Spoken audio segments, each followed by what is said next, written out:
Hey guys, my name's Crystal Kenny, and I'm in love with creating. All things artistic and imagination involved. I'm an American girl who chased her creative dreams all the way to Paris, France, making a living using photography. This podcast takes you inside the stories of all the artsy folks I've met along the way and gives you that extra push to discover your creative gifts. The desire to create is deeply inside each and every one of us, and I give you the tools and inspiration to find a new way of living a more creative life. This is La Vie Creative, the podcast.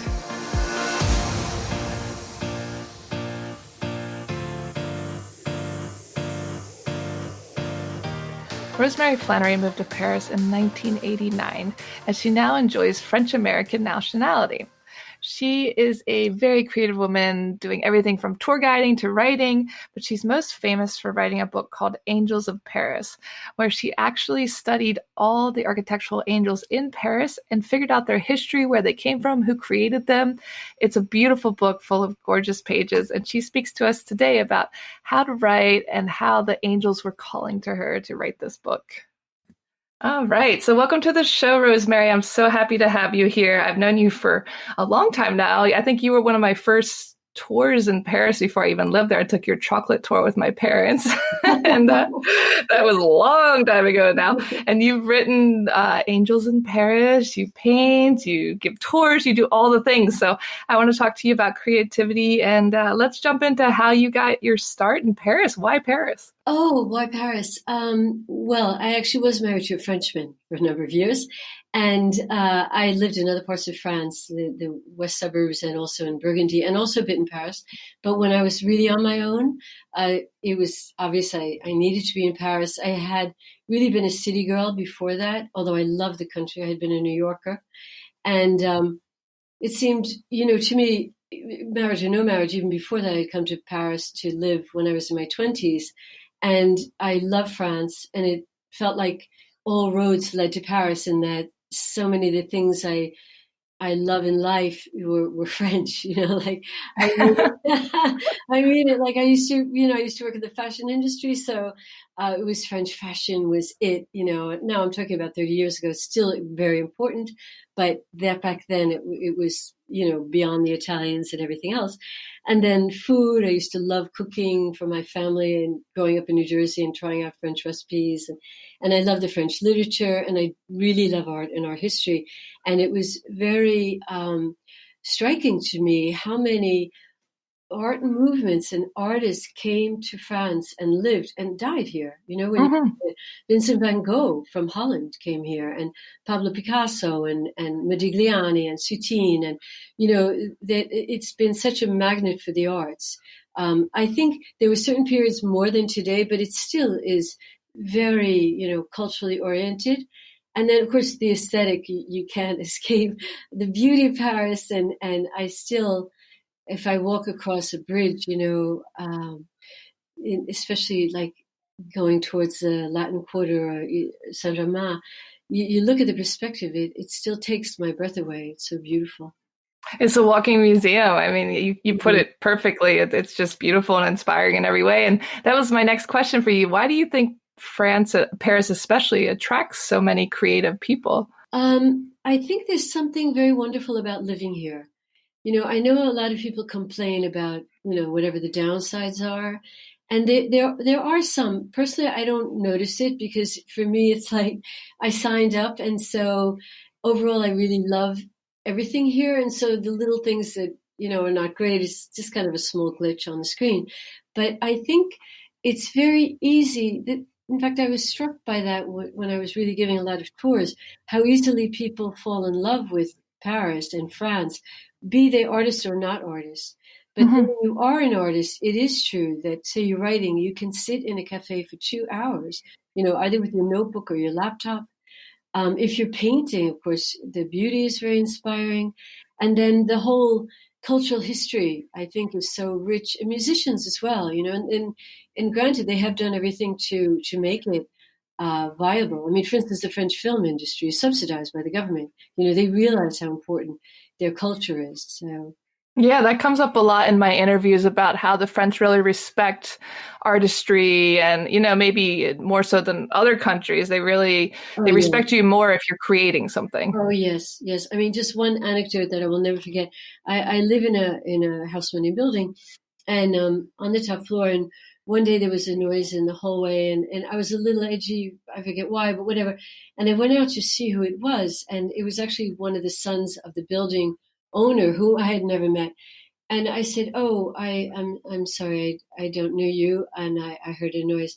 And he said, "Oh no, I'm the son of Monsieur d'Allemagne." And I said, "Oh, I see." And he said, "Oh, vous, alors c'est vous l'artiste."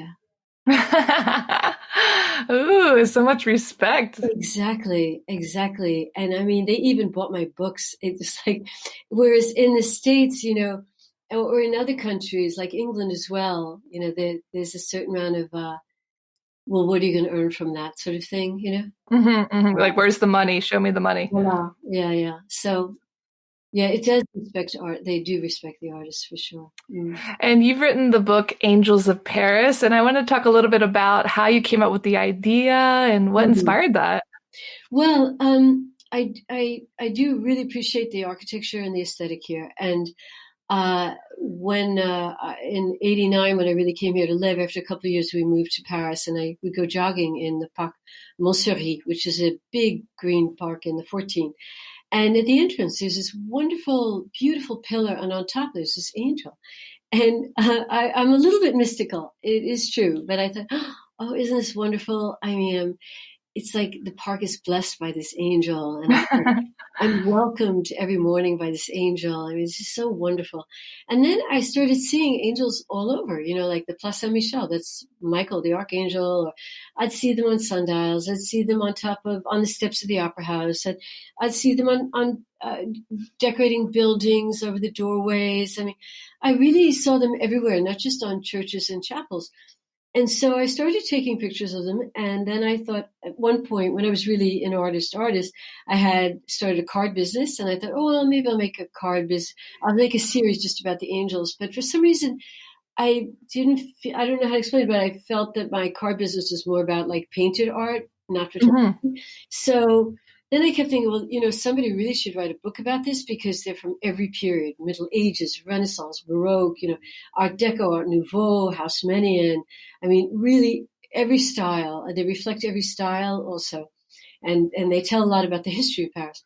So, but I didn't feel really up to writing it. And by the way, when your questionnaire, you say something about something. What did oppose? What was something maybe that would hold me back from The working? biggest obstacle, yeah. Voila, it was myself. Yeah. Very easy. It was like I had what you call dark voices, Yeah. saying, "Oh, I hate to say you're not good enough," but it was along those lines, like somebody far more versed, say, like with a doctorate in urban architecture, should be doing this. Yeah, the imposter syndrome. Voila, or somebody who is has got a doctorate in French history. I mean, I had all this stuff in my mind, and it really honestly, seemed like a very important subject to me. I took it so seriously. I just thought, this is such an important subject, and it really has to be done right and everything. Aw. I don't think I'm up to it. And then finally, after seriously years of thinking about this, I was like, well, nobody else is doing it, so you have to do it. I guess Yeah. so. That's it. Yeah. I kept calling to you. It's funny because a lot of people talk about the whispers saying you have to do it. Mm. But at the same time, like you just mentioned, it's also, okay, the whispers saying you suck, you can't do it. Yes, there was that. But then I have to say, by the way, on the good side, when I did start working on it, I still had doubts about it. And I was working on research and an essay. And I remember thinking to myself, you're giving up art to pursue this other thing, which is a little bit chancy as well, frankly. But the angels really wanted me to do it. And I know that is going to sound whatever. You could say airy fairy, but I sincerely mean it. There were so many signs. They were like in my face all the time, and they kept showing up in the most unexpected places. And I did read about angels and signs and this and that. And one was that oh, they sometimes will leave a sign and it will be a feather in your path. Hmm. And I said, oh, yeah, that's sweet. But, that I never saw that. And sure, I'm telling you, suddenly I started seeing feathers in my path. Oh, And, yeah, there are birds in Paris, but they weren't pigeon feathers. I don't know. There'd be like these white feathers. I don't know where they came I was from. going to say, were you just seeing pigeon feather? I There's a don't lot of know. those. White dove. I don't know. But I thought, well, and then, like I said, I would see them even on door grills. Like I'd see them in cast iron. And so finally I thought, okay. And the other sign, so to speak, was that I became friendly with somebody who had come from California, who had a writer's group there. And I, at one point, had a friend lent me a country house, and I invited her and a couple other people there. And he said, I'd really like to start a writer's group here and this and that. And I said, oh, that sounds like a really good idea. And he said, Rosemary, you really should write that book that you keep talking about. Come on, show up already. Yeah, and I said, yeah, okay. So that really was a boost. That was a real boost. And then, Hmm. although I feel like I'm naturally artistic and creative, I'm also methodical. And I thought, well, how do I do this? And so I Googled, and, God bless Google, and I Googled how to write a great book proposal. And I downloaded 3 different articles, and they kind of meshed. And I literally took 3 months. Granted, I was working at the same time, but I took 3 months to construct my proposal. And it really helped me to structure my ideas. And then I got that ready. And then someone recommended a literary agent in California who loved books about Paris. So then, of course, I researched how to write a great query letter. And I sent that, and then she took it right away. So.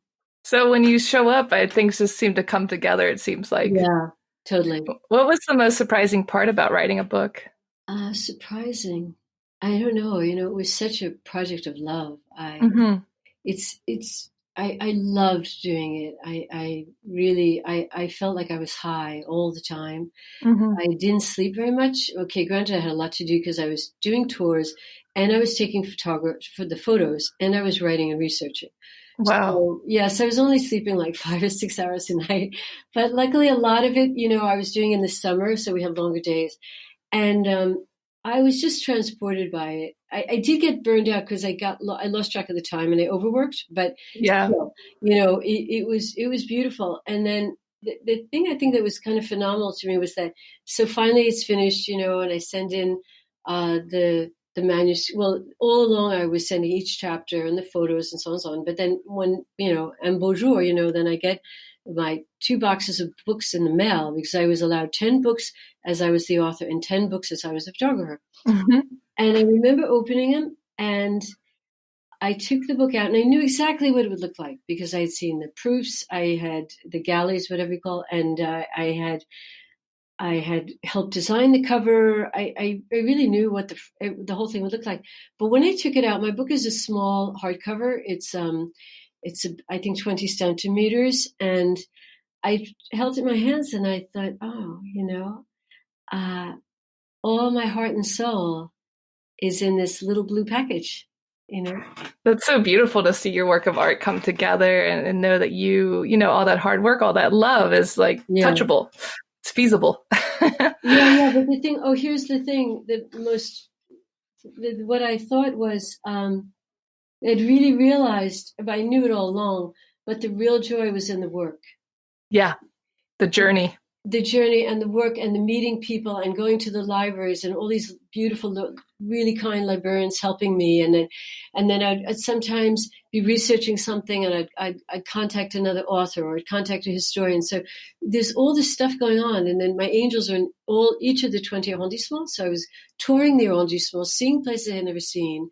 So all of that was so exciting. And it really is that, because people will say to you, oh, did you cry when you got your book? I said, no, I didn't. I was really happy to get it, but I realized that the real joy was just that, the rush of all the work. It was fun. Yeah, creating it. That was the fun part, not they say the same thing about travel, like planning and making the journey. The destination is not the purpose. So I think the same thing goes with creating. And was it difficult to find the information about the angels? I mean, you had to do some real digging, right? I did. Yeah, it's true. I went to 12 different libraries altogether. Wow. And it was all in French. So obviously your Yeah. French is very good. You've been in France a long time, but did you Well, find that French people were really willing to help you? yes, yes, always. I think really personally, I feel people underestimate the kindness of the French. Hmm. They're amazingly helpful, and like I said, the librarians are particularly extraordinary people.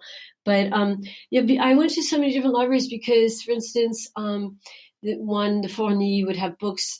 They had lots of great books on decorative and ornamental arts, and they also had certain books that would have biographies of artists. And I like to know who exactly was the sculptor, if I could, and get Hmm. some information so I would sort of get to know them. Then I found one that was on a pastry shop, and I wanted to learn more about that. I literally went to a baker's guild, got information about why they had this decoration made, or there were religious buildings as well. So there's a special library for that. There's the archives of Paris because sometimes you want to know about when a particular street was plowed in 1860 when the whole city was, urbanized under Napoleon III and Haussmann. And Hmm. then there's so many different parts of the puzzle that bring you to different libraries. There's a special library for historical Paris, just historical Paris, and then there's one, just for France. I mean, the list is long, but it was fantastic. I had, in those days, they didn't have one card for all libraries. So I had like, it was like, when people have a lot of credit cards. You had all the cards for the libraries. Yeah, that was it. And my pass to the libraries. Yeah, my Do pass. you do you have a favorite angel story? Um, yeah, I have so many, but I think my one of my favorites really was the very last one, the last angel I found. So I'm writing and sending my chapters, and I had 69 chapters, and I knew I didn't want to end with an odd number, and I was thinking, well, do you need 69? Should you make it 68? Should you make it 70? But I was a little bit frustrated. I thought, there's still one. I need to find an angel that is just strictly about Paris, because my book is called The Angels of Paris. So these angels are in Paris, but I somehow want something a little specific. And I was walking around with my camera, and I was in the Marais, and then I went by the Hotel de Ville, and I was always looking up because a lot of the angels are attached high up. They're sculpted by rooftops or On whatever. top of buildings, yeah. Yeah, voila. And so I looked up, and lo and behold, right across from the Hotel de Ville, that's the town hall, was an administrative building, very banal, just very ordinary building. It must have been, I don't know, maybe it must be 10 stories high or so.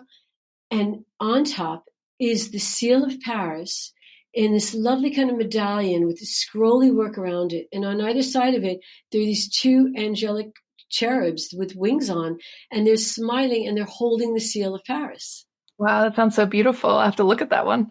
Yeah, it's in the fourth arrondissement, and it's called the Angels of the Seal of Paris, I think. But anyway, the book is organized by arrondissement. So I felt well, the angels just wanted me to find them. You can't make this stuff up. It was like exactly what I needed, exactly at that time, in order to really kind of come to closure with the book. To really finish it. Yeah, I mean, that's a great way to end. Like you said, it's all about Paris. And after looking at your book, it was shocking to me how many there are in Paris. I mean, they're Mm. everywhere. And like anybody who lives in a city, you just start to ignore things. So it must have made you quite the detective. Yes, it did, and people helped me a lot. Because it's like when you're on the case, people say, "Oh, Rosemary, did you know that there's an angel in the UNESCO garden?" Mm, I'm like, yeah. no. And so, of course, you figure out how to get an appointment to go there.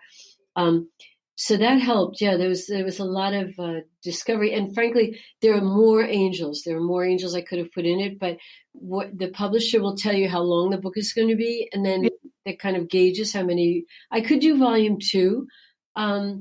I don't know if I will. I mean, it could happen, but there's really a lot more. In fact, Hmm. right now I'm still finding. Yeah, I found like three these past 2 weeks. Yeah.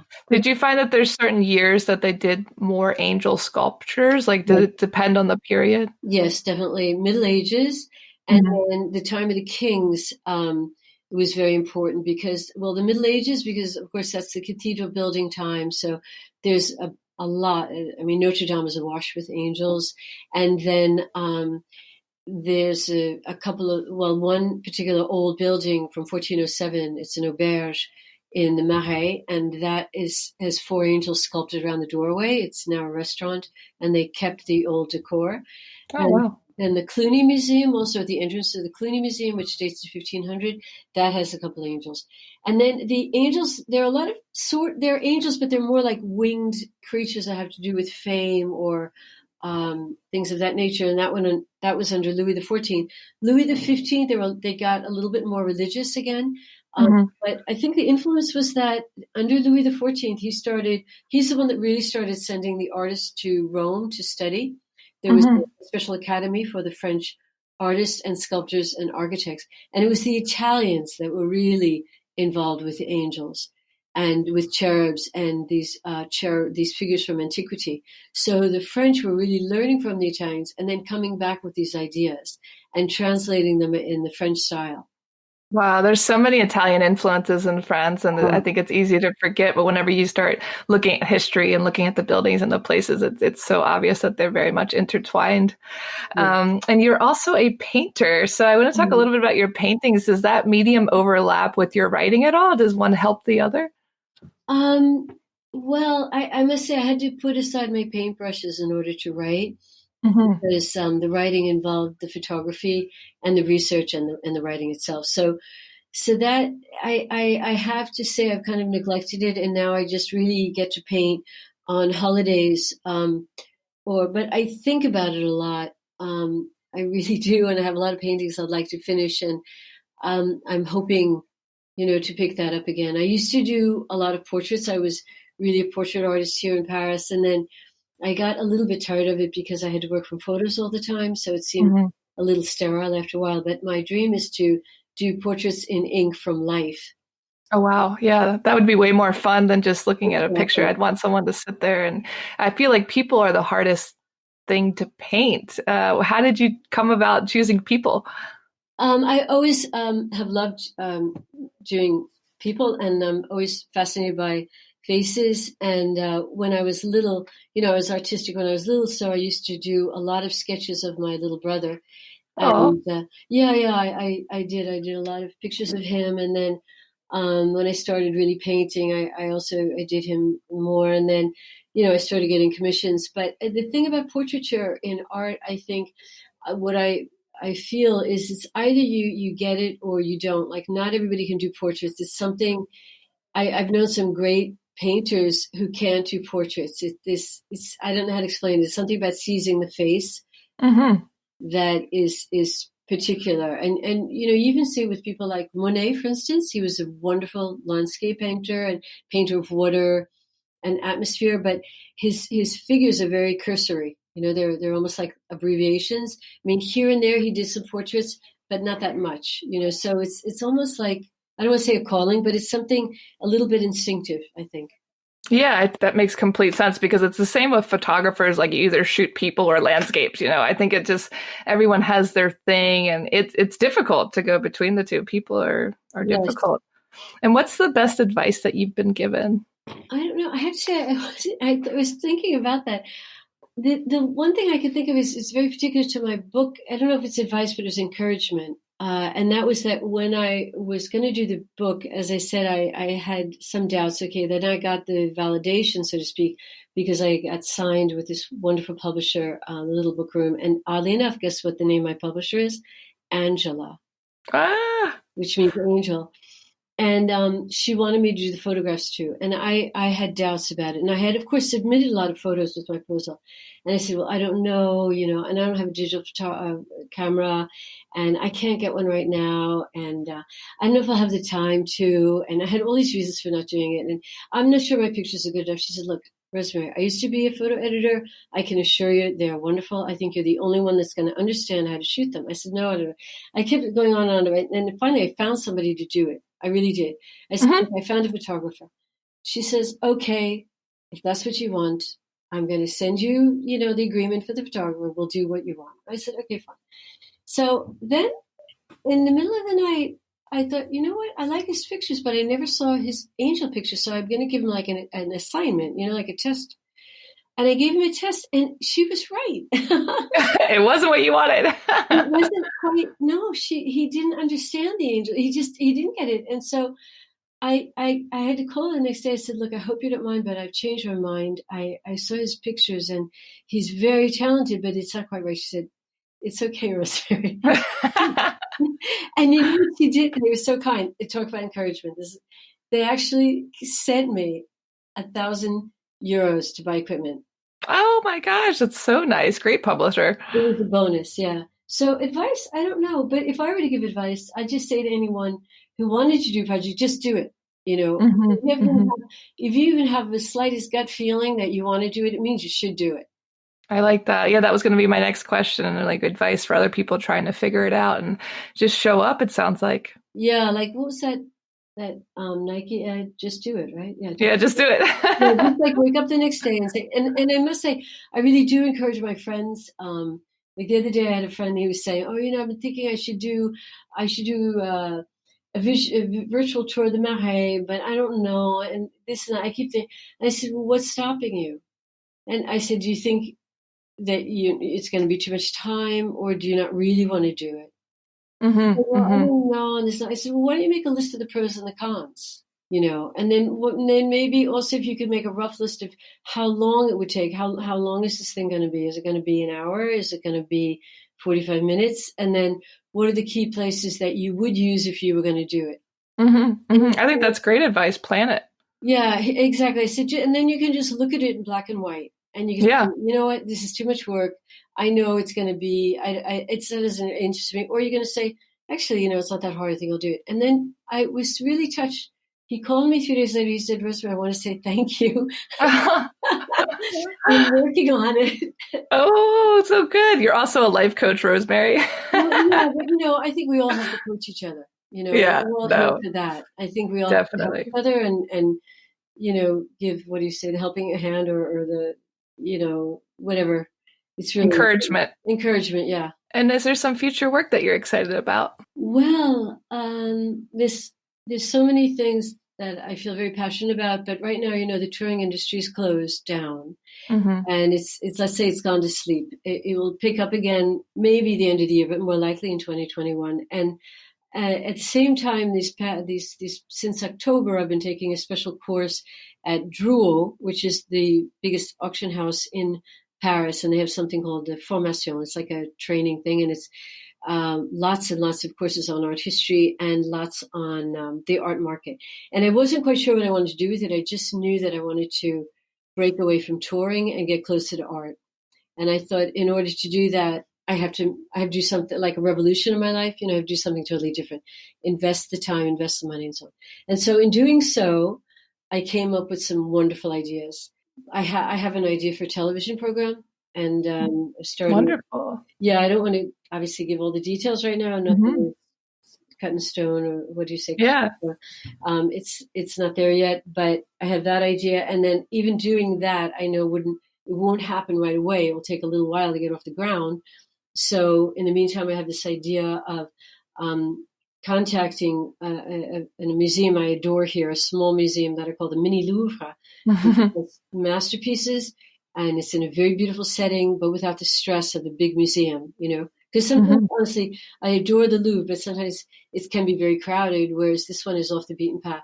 So I feel that they could do, thanks to my experience in touring, of course, I think they could do themed tours and they could garner a different market, more of the Anglophone market, and so on. So that will sort of tide me over and maybe kind of, if that works out, I don't know yet, but give me a certain stability. And then in that sense, yeah, I would finish my paintings as well. I think it's a great idea, and it's always nice to have something to work towards, being about the journey once more. And can you tell me where people can find you online? Well, I have a website called angelsofparis.com. Perfect. And people can talk to you there about your paintings as well. Well, it's really geared towards the book and the photographs. I also have my touring site, but like I said, right now that's kind of dormant. But I know at the moment I'm not really promoting my paintings, but I will. Like if I finish them, I put on a whole series. The other site is called passporttoparis.com, and that's for tours. And but one I can be contacted through either of them, and eventually, if people are interested in say, having portraits done in ink, doing this new thing I want to do live, they could send me a mail, and I could send them examples of a couple of things I've already done. Perfect. Well, thank you so much, Rosemary. I'm excited for all these future projects, and I know you're going to be doing great things. Merci beaucoup. Thank you so much for having me, Crystal. It's really a great pleasure. Thanks so much for tuning in to La Vie Creative. You can find more information on MissParisPhoto.com. And if you enjoyed this show, please feel free to share and spread the word for all my creative guests. We have the power to help them to keep doing what they love. See you next time.